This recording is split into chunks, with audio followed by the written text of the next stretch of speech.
The balloons were still swaying above me when the room went silent. I remember the exact second it happened, the moment my sister-in-law Sophia stood up, her wine glass raised like a queen making a toast. My hands were resting on the curve of my belly, the tiny life inside me kicking, reminding me that this was supposed to be my day. But her voice cut through the laughter. "I think it's time everyone knew," she said, her eyes locking on mine. "I'm carrying his first child, not you." The words slammed into me harder than labor pains ever could. At first, I thought I misheard her. The clinking of cutlery froze. Balloons bobbed as if even the air wanted to retreat. My best friend Hannah gasped, and someone dropped a fork.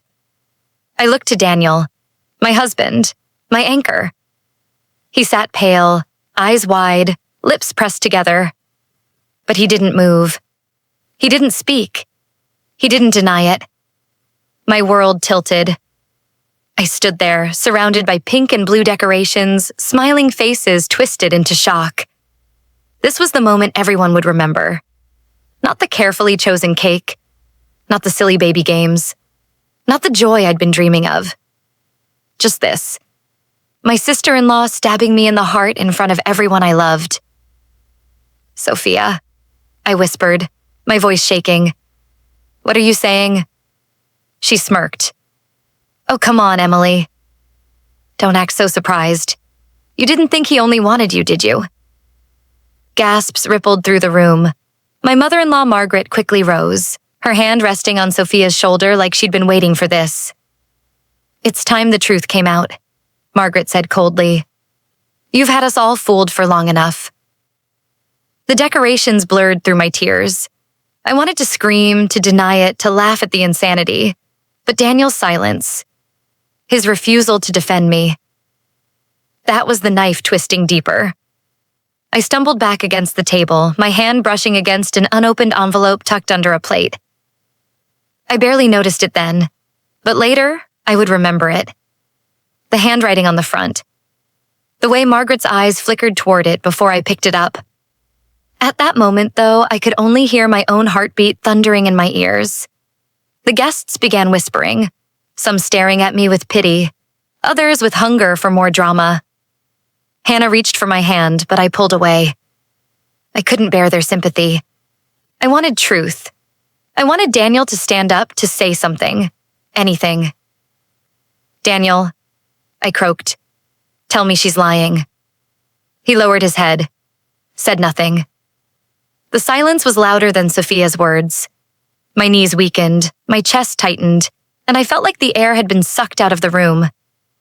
Everything I had built, my marriage, my future, my child's family, cracked wide open in front of everyone.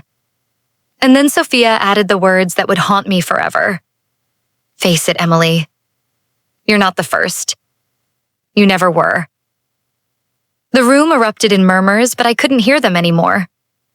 My baby kicked again, as if reminding me to keep breathing. I clutched my stomach, staring at my husband's bowed head, wondering if my entire life had just ended in the span of one sentence. If you were me, standing there with a baby inside you and betrayal breaking your ribs, what would you do? Stay silent and save face, or fight back in front of them all? I thought I had reached the worst moment of my life. But I was wrong. Much, much worse was still to come.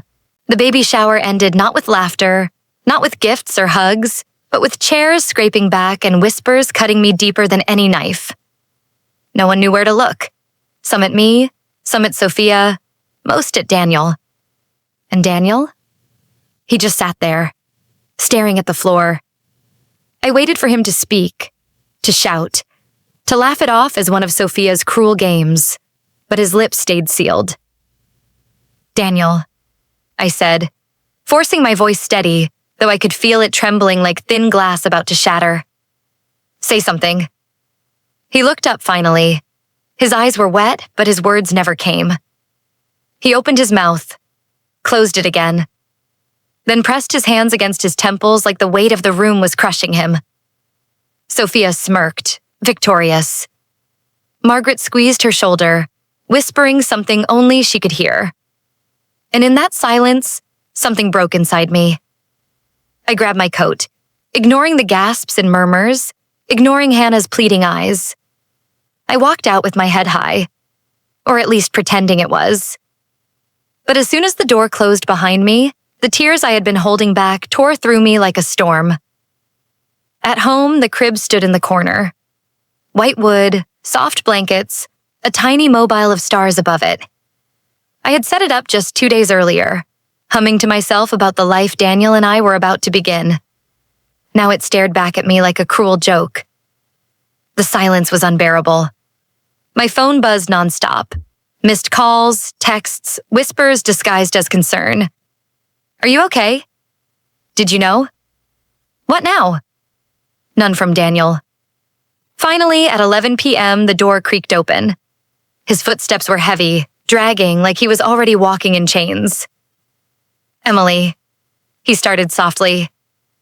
I didn't let him finish. You let her humiliate me in front of everyone.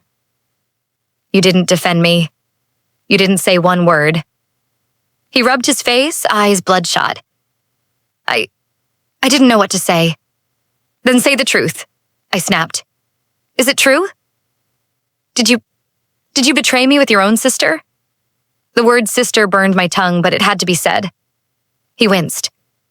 Emily, please. Not like this. Not like this. My voice cracked into something shrill, something unrecognizable. When then, Daniel? When our baby is old enough to hear whispers? When Sophia waves her child in my face while mine grows up fatherless? He flinched, but still, silence. I could feel the walls closing in, the air thick with a secret too poisonous to breathe. He wasn't denying it. He wasn't fighting for me.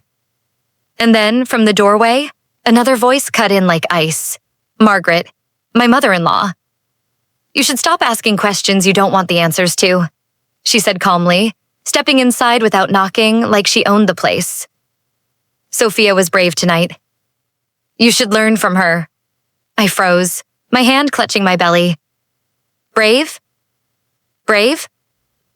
Margaret's eyes darted to the crib, then back to me, a sly smile curling her lips. Not everything belongs to you, Emily, she whispered. And then she left, just like that, as though she had blessed the house with poison and walked away satisfied. Daniel slumped into a chair, burying his face in his hands. His silence was worse than a confession. I wanted to scream, to throw something, to demand he choose me. Instead, I sat across from him, the crib between us like a reminder of everything at stake. My phone buzzed again. A new message from Hannah. Emily, I need to tell you something. About Sophia. About years ago, I didn't open it right away. My hands were shaking too much.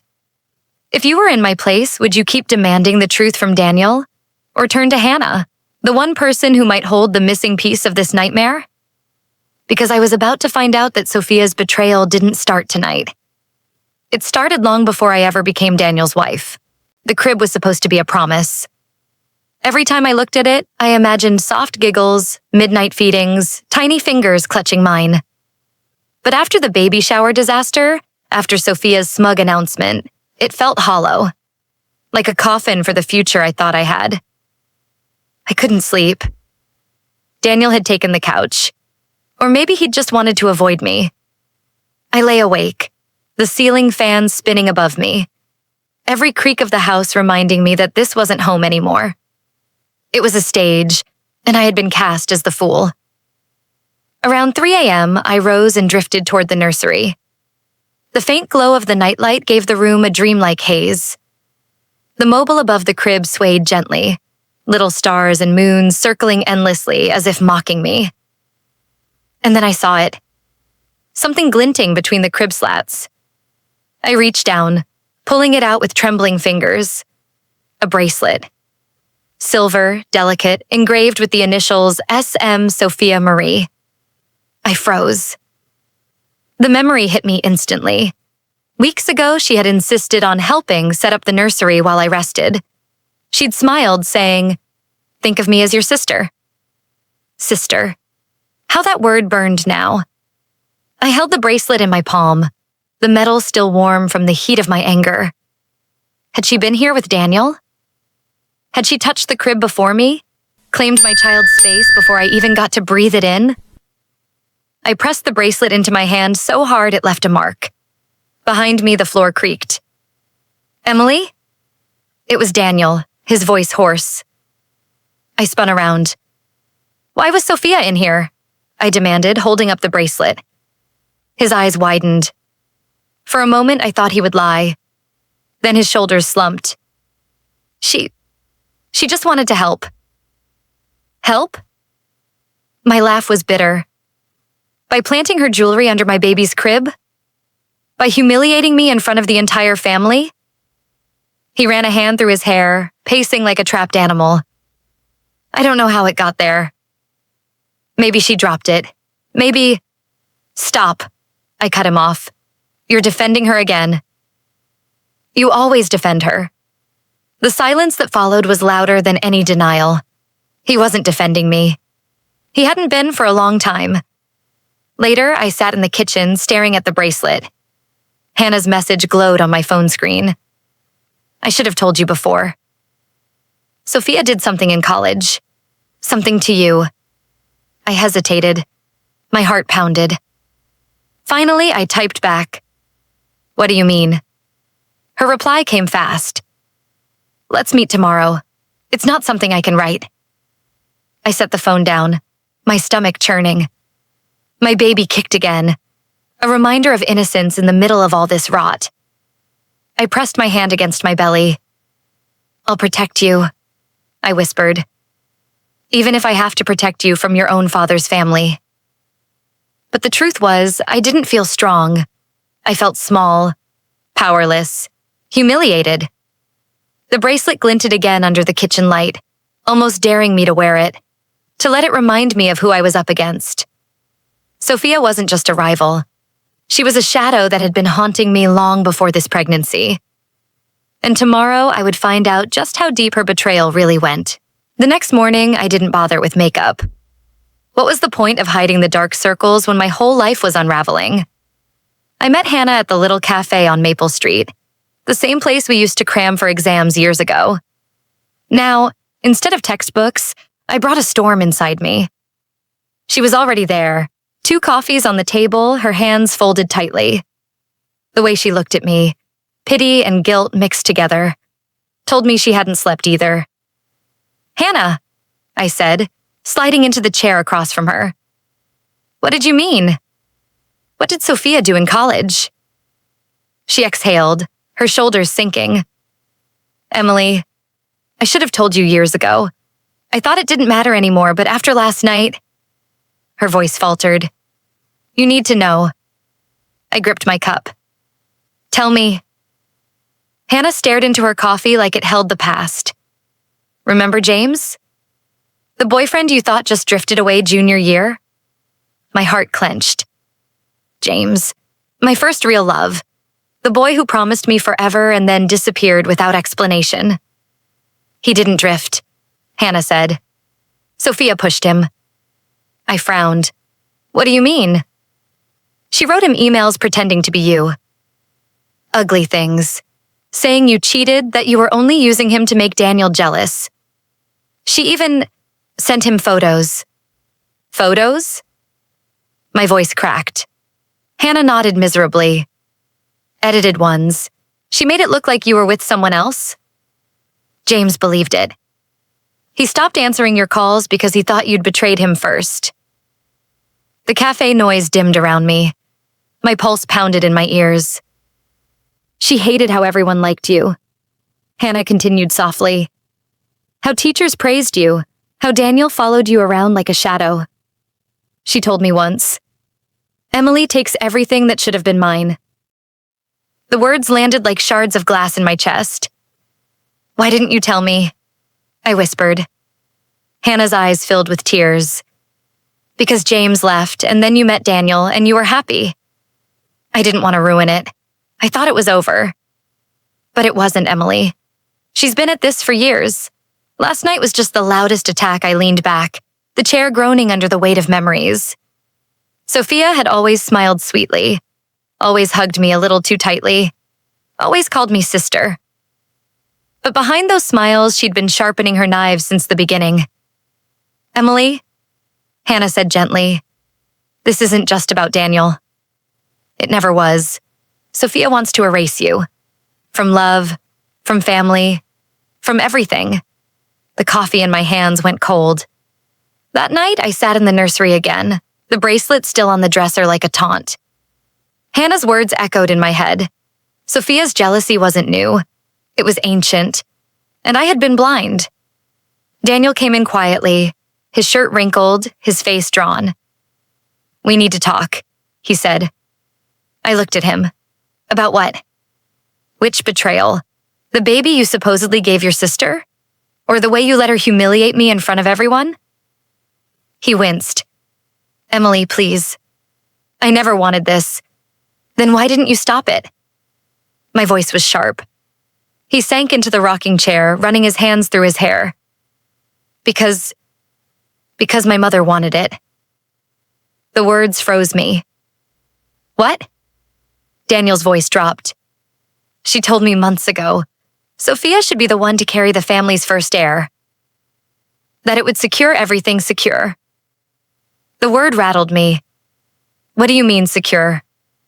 He looked at me, his eyes haunted. "There's something in my father's will." "Something you don't know yet." My stomach dropped. If you were me, would you demand answers right then? Or would you dig for the truth yourself, knowing your husband might already be compromised? Because I was about to discover that this wasn't just about jealousy or betrayal of the heart. It was about money, power, and a family legacy worth tearing me apart for. Margaret's voice on the phone was calm, rehearsed. "We need to sit down like a family," she said. "Tomorrow night. At the house. Her house, not mine, never mine." I almost refused. But something in Daniel's eyes when she spoke made me pause. Fear, resignation, maybe both. And so I went. The long oak dining table was already set when I arrived. Candles flickered, throwing shadows across portraits of ancestors glaring down from the walls. The air smelled of rosemary chicken and something sharper, power. Sophia was there, radiant in a silk dress, her hand resting dramatically over her stomach. The gesture made bile rise in my throat. Margaret sat at the head of the table, every inch the matriarch. Daniel was beside her, eyes hollow. And me? They placed me at the far end, as if I were already an outsider. "Emily," Margaret said with a tight smile. "Thank you for joining us. I know this isn't easy." I clenched my fists under the table. "You made it easy when you allowed your daughter to humiliate me." Her smile didn't falter. The truth can be painful. But necessary, Sophia chuckled softly. "Oh, come on, Emily. Don't sulk. This is bigger than you and me." "Bigger?" My voice was sharp. Margaret leaned forward. My husband left behind more than memories. His will was very clear. The first grandchild inherits the trust. Not the second. Not the third. The first, her words dropped like stones in water. Sophia's hand stroked her stomach again. "Which means, Emily, that your child will always be second best." Heat rose in my chest. I slammed my hands on the table. "There is no your child. Stop this farce." Daniel flinched. Margaret raised a hand. "Emily, calm yourself. Anger does not suit you. Neither does betrayal," I snapped. The room went quiet except for the clink of Sophia's fork as she leisurely cut into her chicken. She was enjoying this, every second of it. "Daniel," I said, turning to him, "are you going to let this continue? Are you really going to let them erase me and our child like this?" His mouth opened, but before he could speak, Margaret interrupted. "Daniel knows his duty. To the family, to the legacy. You were welcomed in, Emily, but perhaps you were never meant to stay." My chest tightened. The walls seemed to close in. Then Sophia leaned forward, her voice a dagger wrapped in velvet. "You'll see soon enough, sister." Some things are written in blood later that night. Back at home, I replayed every word. Legacy. First grandchild. Written in blood. I opened the drawer in Daniel's study, searching for answers. Among scattered bills and papers, I found a folder marked Harrison Estate. Inside, the will. My hands shook as I skimmed the lines, and then I saw it. The clause. The first grandchild born of the Harrison bloodline shall inherit the primary trust in full. I stared at it until the words blurred. If Sophia truly carried Daniel's child, my baby would be stripped of everything. Of inheritance, of recognition, of belonging. But something else caught my eye. A date. The document had been updated just months before. Around the time I'd been hospitalized. Around the time Sophia had started visiting more often. Was it coincidence? Or had this all been carefully planned? I read the will again and again, tracing the lines with my finger as if repetition would change the words. But the clause was clear. The first grandchild born of the Harrison bloodline shall inherit the primary trust in full. It was more than money. It was power, recognition. A place at the table that Sophia would never allow my child to have. And then my eyes caught the date. Dated March 14th. March 14th. I closed my eyes. That was the week I'd been in the hospital. The week the doctors had pumped me with painkillers after the scare with my pregnancy. The week Sophia took care of Daniel, cooking meals, running errands, smiling sweetly when I called from the hospital bed. The will had been updated while I was drugged and absent. My stomach twisted. Daniel came home late that night. He smelled of whiskey, his tie loosened, his eyes bloodshot. I didn't wait. When did my father-in-law change the will? He froze in the doorway like a deer caught in headlights. Emily, he muttered. It's complicated. Complicated? My voice rose. You sat there tonight letting your mother and sister humiliate me, and now I find out the will was changed while I was in the hospital? Did you know? He rubbed his temples. I didn't want this. Mother, she pushed him, said the family needed clarity. Clarity? I laughed bitterly. Or control. He sank onto the sofa, his shoulders sagging. Emily, you don't understand. The estate is massive. Businesses, properties, assets. My father built an empire, and the will decides who controls it. Mother thinks. She thinks Sophia deserves a stake. My heart raced. By faking a pregnancy? He flinched. That tiny reaction told me everything. You knew. My voice cracked. You knew this was about the money all along. His eyes met mine, guilt spilling out. She said it would secure the family. She said if Sophia carried the first grandchild, no one could contest her claim. I staggered back, pressing a hand to my belly. And what about me? What about our child? Does he even matter? Daniel's silence was louder than an answer. That night I couldn't sleep. I spread the documents across the dining table, hunting for cracks. And then I saw it. On the updated will, my father-in-law's signature looked wrong, too smooth, too fresh. I rummaged through older papers and found a birthday card he'd signed 2 years before. The handwriting was shaky, uneven, betraying his failing health. But on the will? Perfect. As though someone else had written it. Someone who had practiced his hand. I whispered the words out loud. Forgery. The bracelet on the dresser glinted in the light. Sophia's initials. Sophia's smug face at the dinner table. Margaret's cold declaration. This wasn't coincidence. This was construction. A conspiracy. The next morning, I called Hannah. My voice trembled as I told her everything. The will, the clause, the date, the signature. She was silent for a moment, then said, Emily, you need proof.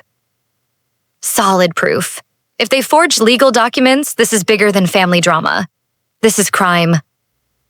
Her words made my skin prickle. Crime. Yes, that's what this was. But how do you fight an enemy who sleeps in your guest room, who smiles at you while sharpening her knife under the table? That evening, Margaret called me again. Her tone was crisp, businesslike. Emily, you're welcome to stay in the family. But if you cause problems, don't expect protection. Think of your child. Think of his future. You wouldn't want him to grow up with nothing. It wasn't advice. It was a threat. If you were me, would you go straight to a lawyer with what I found? Or stay quiet, pretending to play along while searching for more evidence? Because in that moment, I realized something chilling. If they forged a signature once, what else were they capable of forging? And if I wasn't careful, the next forged document might have my name on it. I had just finished folding the will back into its envelope when a knock rattled my door. It was nearly midnight. Too late for visitors, too early for excuses. I opened it cautiously, and there stood Grace, my neighbor. Quiet, polite Grace, the woman who always waved when watering her roses but rarely spoke more than a few words. Tonight, her eyes darted nervously up and down the hallway. "Emily," she whispered, "we need to talk." Before I could answer, she pressed a large envelope into my hands. "Keep this hidden. Don't open it until you're alone." "Grace, what is this?" Her voice dropped lower. "Proof. I've seen things. I couldn't stay silent anymore." And then she hurried away before I could ask another question, her silhouette swallowed by the dark. My fingers trembled as I tore the envelope open at the kitchen table. Inside were photographs. The first one nearly made me drop them. Daniel, my husband, laughing, holding Sophia's hand, their bodies too close, their eyes too intimate. The date scrawled in the corner.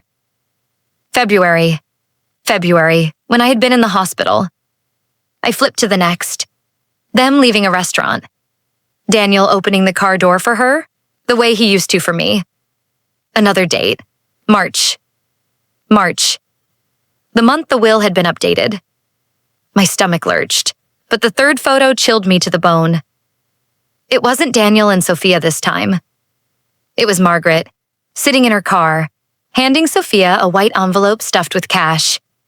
I stared at it until the edges blurred. My chest tightened. Margaret had orchestrated this, not just tolerated it, planned it, paid for it. When Daniel came home that night, I shoved the photos across the table. "What is this?" I demanded. He froze, his face drained of color as he saw his own smile staring back at him from the glossy paper. "Emily, I can explain." "Explain?" My voice cracked. "Explain why you were holding hands with your sister? Why your mother is slipping her cash? Why the will magically changed the same month you were sneaking around with her?" His lips moved, but no sound came. He sat down heavily, his hands shaking. She tricked me," he whispered finally.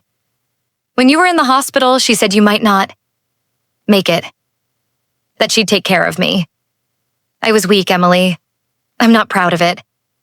But I never wanted this. Tears blurred my vision. And yet you let her stand up at my baby shower and say she was carrying your child. You let her ruin me." He covered his face. "I thought if I stayed quiet, it would all go away. But Mother, she told me to say nothing. She said silence would protect the family, or destroy me." I gathered the photos into a pile. "I'm going to the police." His head shot up. "No, Emily, please. If you do that, Mother will bury you. She has friends-in-law, in politics. She'll make you look crazy." The word hit me like a slap. Crazy. I remembered how Sophia had whispered months ago that I seemed forgetful, how Margaret had suggested I rest more. Were they planting seeds even then? Daniel leaned forward desperately. "Don't do anything yet. Please, give me time to fix this." But I saw it now. He wasn't protecting me, he was protecting them. That night, alone in bed, I stared at the photos again. The truth was in my hands. Proof. Evidence. But evidence is worthless if no one believes you. And judging by the way Margaret had smiled at dinner, I was starting to wonder if she'd already written a different ending for me. I didn't sleep that night. The photographs lay scattered across the table like shattered glass. Every time I closed my eyes, I saw them. Daniel's smile, Sophia's hand in his, Margaret's envelope of cash. At dawn, I heard the creak of the floorboards. Daniel stood in the doorway, his face gray, as if the night had aged him 10 years. "Emily," he whispered, "we need to talk." I didn't look up. Talk? Or lie again? He sighed, stepping closer. "I never meant for this to go so far." I shoved a photo toward him. "Then explain this. Explain why my sister-in-law is parading as the mother of your first child while I'm carrying your real one." His hands trembled as he picked up the photo. It wasn't love. It was weakness. I was drowning, Emily. When you were hospitalized, when they said you might lose the baby, His voice broke. I didn't know how to cope. And she was there, I clenched my fists. "So you slept with her?" He flinched. "Yes, but it wasn't just that. She drugged me."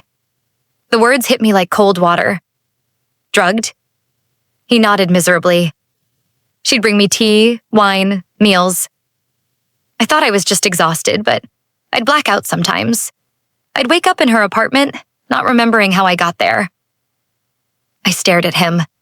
Part of me wanted to believe, but another part remembered my own hospital stay.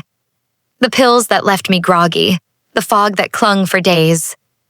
Sophia smiling at my bedside, tucking blankets around me, whispering, "Rest, you'll feel better soon." My skin prickled. "She told me," Daniel continued, "that you might not recover. That maybe you'd never carry a child to term. She said the family needed an heir and that she could give it." I swallowed hard, bile rising in my throat. "And you believed her?" His eyes glistened. I was weak. I didn't want to lose everything Father built. I thought, maybe it was the only way to protect us. I laughed bitterly. "Protect us? You destroyed us." The kettle whistled on the stove. I turned it off, my hands shaking so violently I nearly dropped the pot. "She drugged you," I repeated slowly. "And what about me? Was I drugged too?" Daniel's head snapped up. "What?" I stepped closer, my voice low. "In the hospital. They said my painkillers were standard, but I remember things, not making sense. Words slipping away, faces blurring. Sophia sitting at my bedside with that smile. He went pale. "Emily," I pressed a hand to my belly. "What if she was testing something on me? What if this isn't just betrayal? What if it's—" "Stop," Daniel said sharply, fear lacing his tone. "Don't say it." But the thought lodged in my mind, cold and heavy. This wasn't about love or lust. It was about control, and I had been their test subject. Later, I sat alone in the nursery, the stars on the mobile spinning in slow circles. My phone buzzed. A new message. From Hannah. I did some digging. "Emily, you're not going to believe this." I opened it. Attached was a scanned document, a medical record, Sophia's name in the corner. Not from now, from years ago. I read the note aloud, my voice trembling. Patient observed experimenting with sedatives on partner. Complaints dismissed due to lack of evidence. Sophia had done this before. The bracelet on the dresser gleamed again, mocking me. I whispered to the empty room. "What are you, Sophia? A sister-in-law? Or a predator?" The baby kicked as if demanding an answer I didn't have. "If you were me, would you believe Daniel's confession? Or see it as another excuse to cover his guilt?" Because deep down, I feared one thing most of all. That he wasn't just a victim of Sophia's games. He was her accomplice. And soon I would find out the truth. The house was too quiet. Daniel had gone to work, though work felt like a flimsy excuse for escaping the storm he'd helped create. I wandered through the rooms, the silence pressing on me like a weight. That's when I heard it. Voices. I paused near the library, the heavy oak door cracked open just enough. Inside, Margaret and Sophia were speaking in low tones, their words weaving through the stillness. "You've always been the true heir," Margaret whispered. My breath caught. "Then why don't they see it? Sophia's voice quivered with anger. Why does everything still belong to Emily and her child? Because appearances matter, Margaret hissed. The world believes you are Daniel's sister. That bond gives you power, but soon they will see the truth. I pressed my back against the wall, my heart pounding. Not his sister? Sophia's voice softened, dripping with resentment.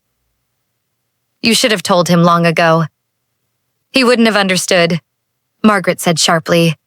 But trust me, bloodlines are complicated. And you have more right to this family than Emily ever will. The words slammed into me like a physical blow. I staggered back, clamping a hand over my mouth. If Sophia wasn't Daniel's sister, then who was she? That evening, I rummaged through the filing cabinet in Daniel's study, my fingers shaking as I searched. Old bills, property deeds, medical files. And then, a yellowed envelope marked confidential. Inside, a birth certificate. I read it once, twice. My chest tightened. Sophia Marie Harrison. Except Harrison was scribbled in, written over another name, Stevens. My stomach churned. She wasn't born a Harrison. She had been brought into this family later. Adopted? Hidden? Something Margaret clearly wanted buried. The implications swirled. If Sophia wasn't Daniel's sister, then her claim to the inheritance was a lie. But then, why would Margaret call her the true heir? Unless Sophia carried something darker. A secret tied not to loyalty, but to manipulation.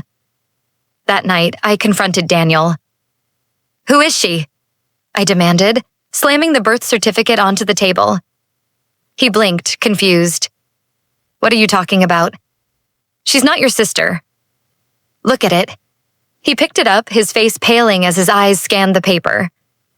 I never knew this. Of course you didn't, I spat.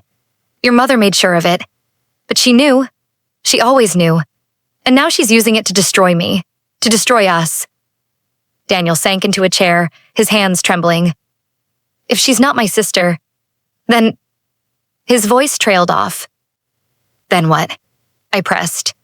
He looked up, his eyes haunted. Then what I did with her wasn't incest. It was... I slapped the table. Don't you dare make this easier for yourself. He flinched, guilt crashing over his features. But in that moment, I realized something terrifying. Margaret had engineered everything. She had hidden Sophia's true identity, manipulated Daniel's weakness, and rewritten the family's story to suit her own vision of power. And I was the casualty. Later, as I rocked silently in the nursery chair, I whispered to my unborn child, "You were supposed to inherit love, safety. Instead, you've inherited lies." The crib loomed before me, and for the first time, I wondered if my baby would ever be safe in a family that forged wills, rewrote bloodlines, and used betrayal as currency. The birth certificate weighed heavy in my purse like contraband. But another thought gnawed at me, sharper and darker. Sophia's pregnancy.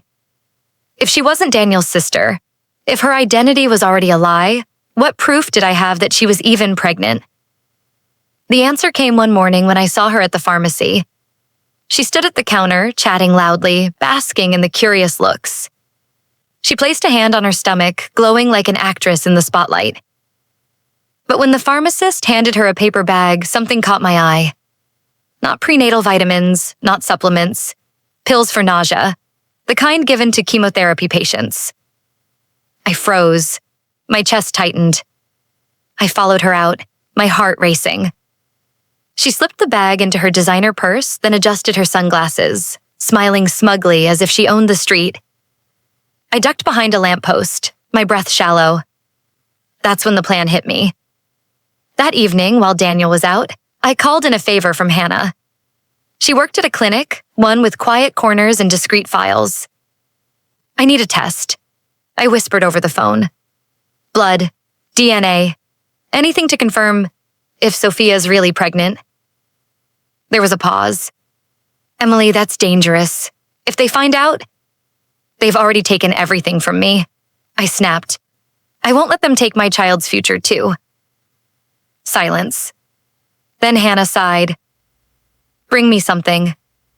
A toothbrush. A strand of hair. Anything. It wasn't hard. Sophia had left her jacket at Margaret's house after another family dinner. In the pocket, a used tissue. I delivered it to Hannah the next morning, my hands shaking. 2 days later, she called. Her voice was hushed, urgent. Emily, she's not pregnant. The words washed over me like icy rain. I gripped the phone. Are you sure? Positive. No fetal markers. Nothing. She lied. My knees buckled and I sank into a chair.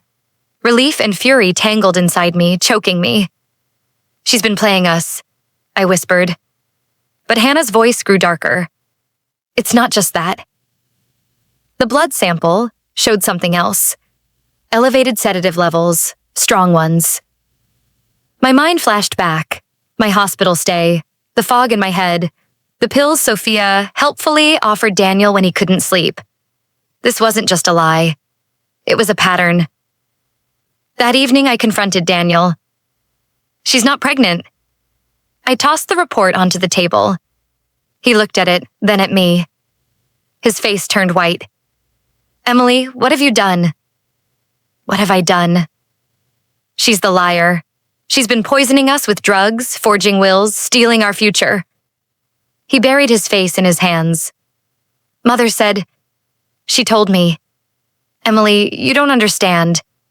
If you go public with this, I cut him off, my voice sharp. If I go public, what? Margaret will destroy me? Or Sophia will try to silence me? He didn't answer.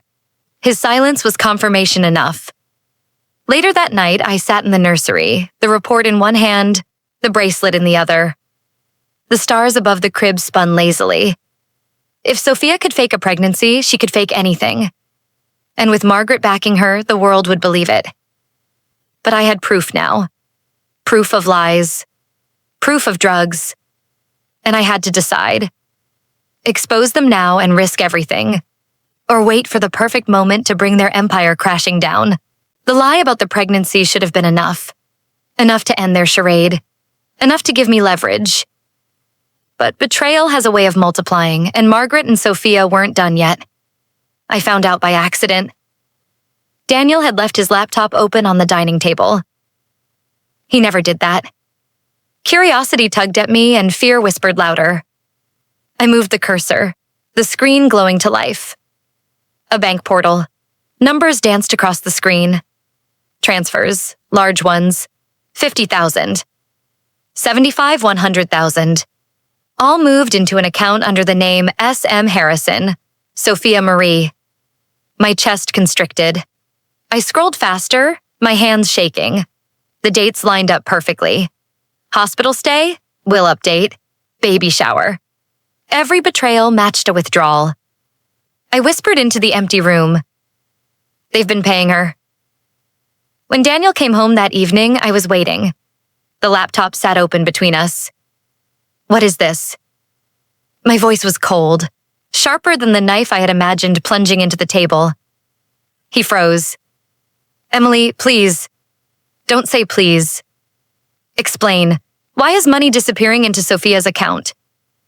He rubbed his temples, sweat beading at his brow. Mother said it was to secure her future. To keep her loyal. Loyal? My laugh was bitter. You mean to keep her quiet? He flinched, his silence the only confirmation I needed. You've been funding her lies, I spat.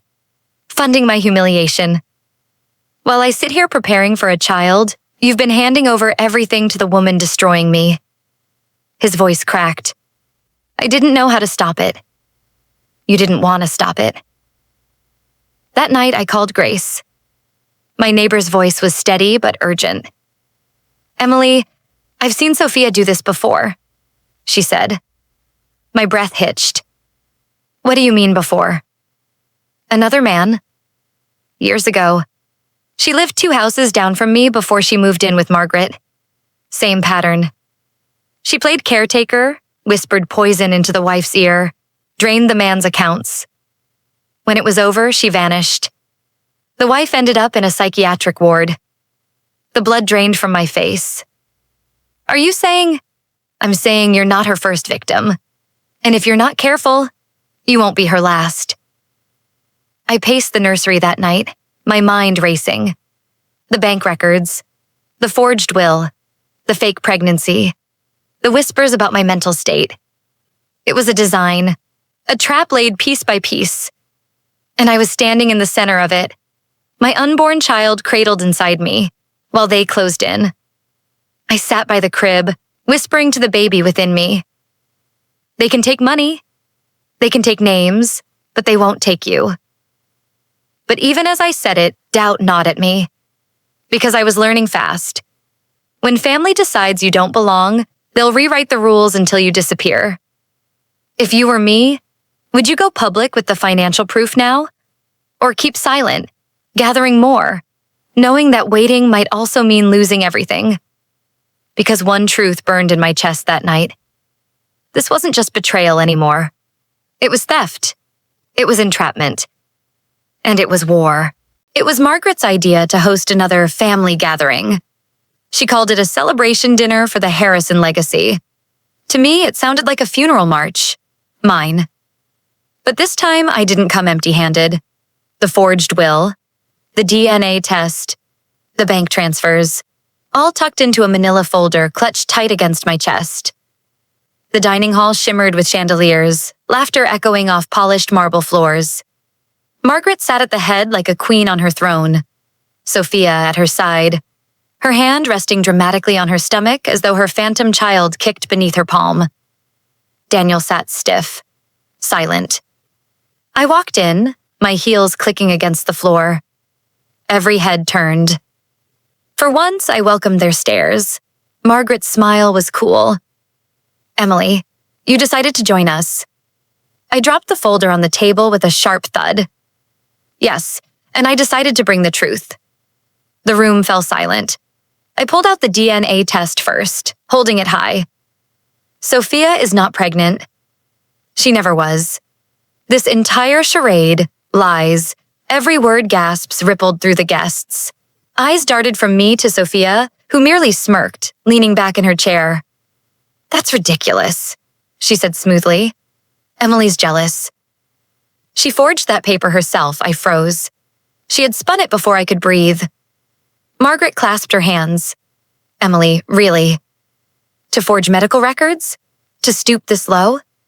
It's shameful. No, I shouted, slamming down the bank transfers. Then explain these. Daniel's money funneled into Sophia's account. Hundreds of thousands gone. Daniel shifted uncomfortably, sweat beading on his forehead.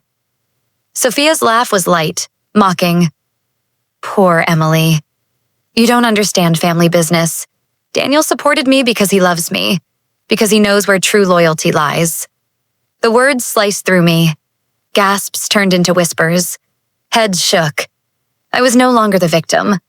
I was the desperate wife, clawing at scraps of dignity. I pulled out the will, waving it in the air. And this? The signature isn't even his. It was forged while I was in the hospital. Margaret rose to her feet, her voice sharp as steel. Enough. The chandelier above us seemed to tremble at the force of her command.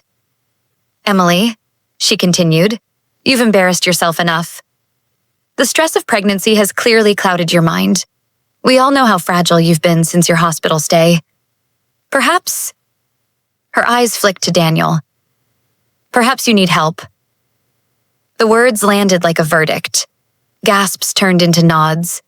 Whispers turned into agreement. The crowd shifted against me, the truth dissolving under the weight of Margaret's authority.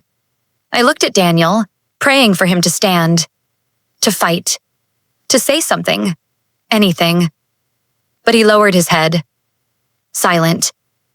Again. Tears blurred my vision, but I forced my voice steady. You can twist the truth. You can gaslight me. But you can't erase the evidence. Sophia leaned forward, her smile cruel. Evidence means nothing if no one believes it, sister. The word sister dripped like poison. And in that moment, I realized they weren't just trying to take my inheritance. They were rewriting my reality. In the corner, Hannah's phone glowed, She was recording. Quietly, carefully. A tiny act of rebellion in a room built on lies. I caught her eye. She gave the faintest nod. It wasn't victory. Not yet. But it was hope. I didn't sleep after the showdown. The humiliation replayed in my mind like a cruel song on repeat. Sophia's smug grin, Margaret's commanding voice, Daniel's silence. Their words had turned me into the villain of my own story. But by morning, the whispers had spread further than their mansion walls. It started with a message from Hannah. Check your phone. Now I clicked the link, my heart racing. A video. Shaky at first, but clear enough. My voice trembling with rage, declaring the pregnancy fake. Sophia's mocking laugh. Margaret's cold dismissal. Perhaps you need help. And finally, Sophia's cruel whisper. Evidence means nothing if no one believes it, sister. The clip ended there. It was raw, brutal, and devastating. By noon, it had been shared among relatives, neighbors, business associates. My phone buzzed with messages. Is this true? How could she say that? Are they covering something? For the first time, the cracks weren't in me. They were in them. When I walked to the corner store that afternoon, strangers glanced at me differently.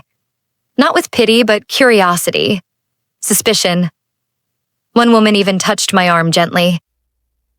Sweetheart, she whispered. Don't let them silence you. Families like that, they eat people alive. Her words nearly broke me, but I swallowed the tears. Back home, Daniel was pacing the living room, his phone buzzing nonstop. When he saw me, his face twisted with panic. Emily, what did you do? What I did, I snapped. Your silence forced me into this. If Hannah hadn't recorded that moment, the world would still believe Sophia's lie. He dragged his hands through his hair. You don't understand. Mother is furious. She says you've crossed a line. Good, I spat. Let her choke on it.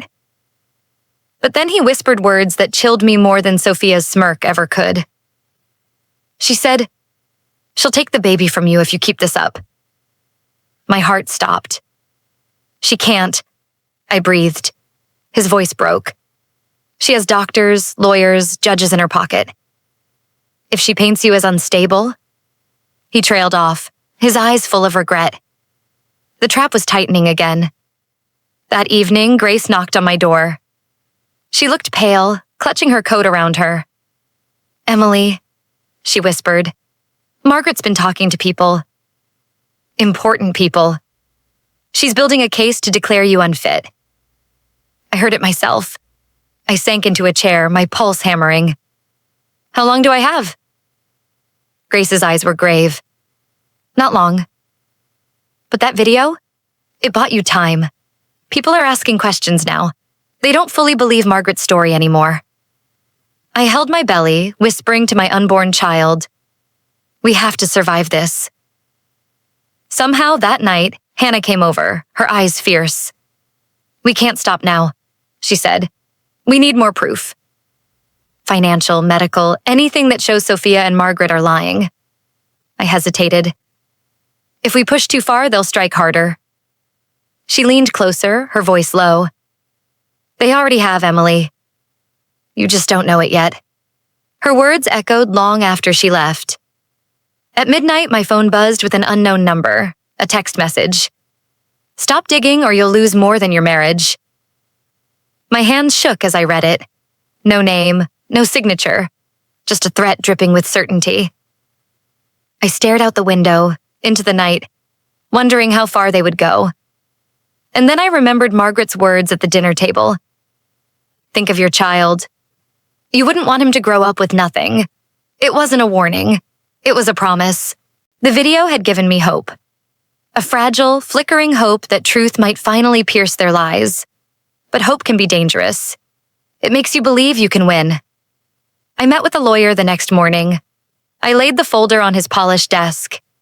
The DNA test, the bank transfers, the forged will. His brow furrowed as he flipped through each page. You have something, he said carefully. but you're up against a very powerful family. This won't be easy. I don't care, I said. File for divorce, full custody. I won't let my child grow up in their shadow. He nodded slowly. If that's what you want, we'll begin.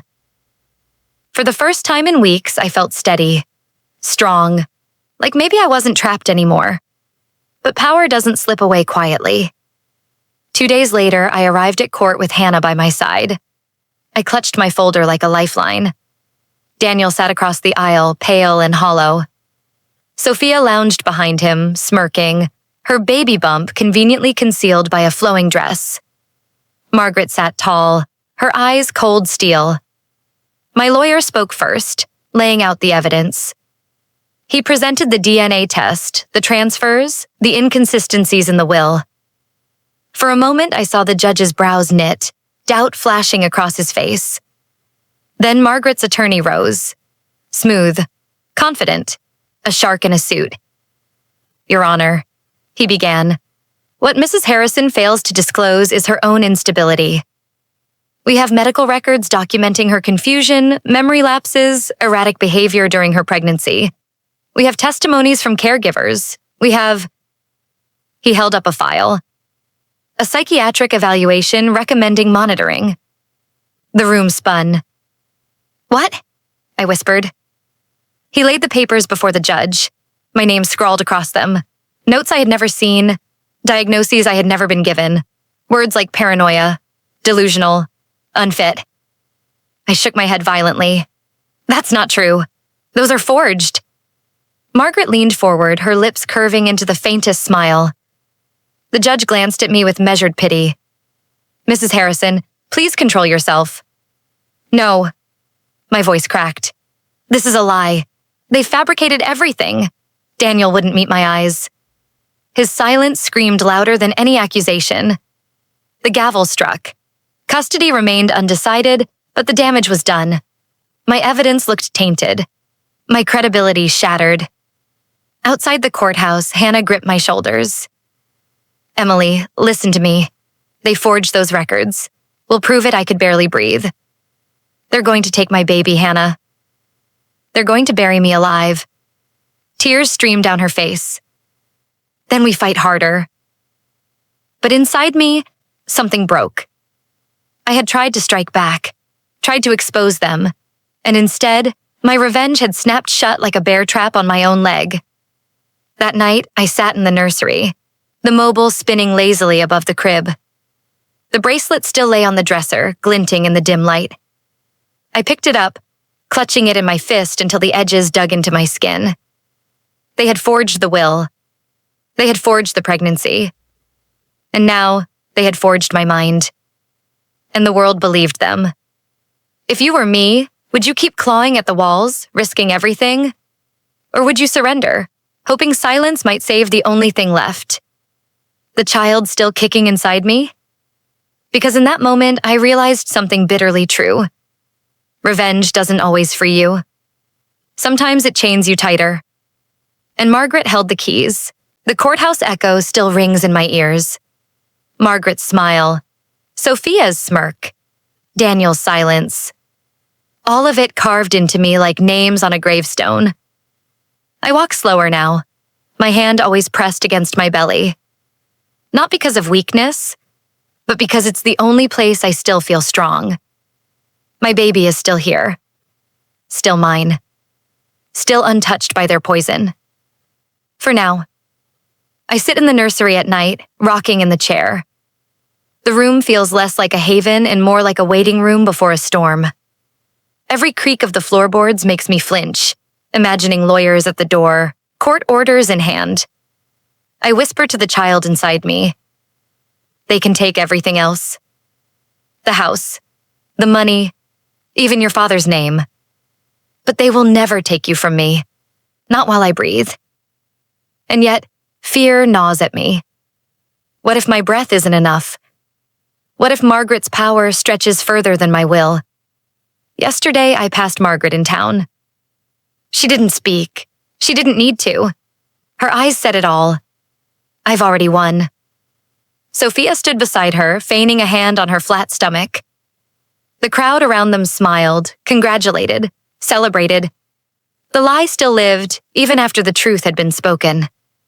It was then I understood something I hadn't before. Evil doesn't always need to hide. Sometimes it thrives in plain sight, protected by charm, money, and silence. Daniel came by this morning. He stood in the doorway, eyes hollow. "I'm sorry," he whispered. I stared at him, cradling my belly. Sorry doesn't build a future. Sorry doesn't keep a child safe. He nodded, tears slipping down his cheeks. I don't deserve forgiveness. No, I said simply. You don't. For once, he didn't argue. He left quietly, his footsteps fading like everything else in my life.